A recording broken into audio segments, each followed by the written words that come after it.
Salam əziz abituriyentlər, x kvadratı minus 49 vurulsun kökün altında x kvadratı minus 4x plus 3 bərabər 0 təminin həlli tələb olunur bizdən. Birinci hissənin vurulları ayıraq.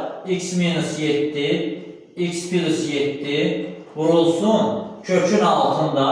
İkinci hissəni bu tərəfdə ayıraq vurullara. X kvadratı minus 4x plus 3 bərabərdir 0. Kökləri cəmi x1 üstə gəlsin x2 bərabərdir 4 edilir. x1 vurulsun x2 bərabərdir 3 olacaq. Onda kökləri cəmi 4, kökləri halsıdır 3 olan ədədlər x1 bərabər olar 3, x2 də bərabər olar 1. Çünki 3 ilə 1 cəmi 4-dür, halsılı isə 3-dür. Gətsək burada yerinə yazıb bunları ayırsaq, x minus 3 vurulsun x minus 1 bərabərdir 0.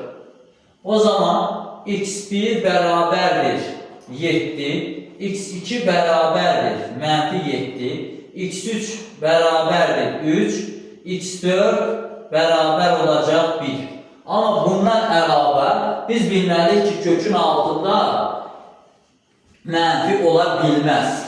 O zaman x kvadratı minus 4x plus 3 böyükdür, bərabərdir 0 bərabərsizliyini də gözdən keçirməliyik. Burada kökləri tapmışdıq. Onda x minus 1, x minus 3 böyükdür, bərabərdir 0 bərabərsizliyinə baxsaq, intervallarımızı qeyd edək. Müsbət, mənfi, müsbət. Bizdən də böyük aralıqlar tələb olunur. 1-dir, 3-dür.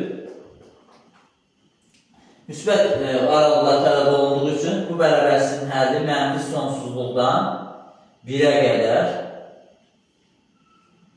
birləşmə 3-dən müsbət sonsuzluğa qədər olacaq. Görək bu köklərdən hansı bu aralıqlara düşür.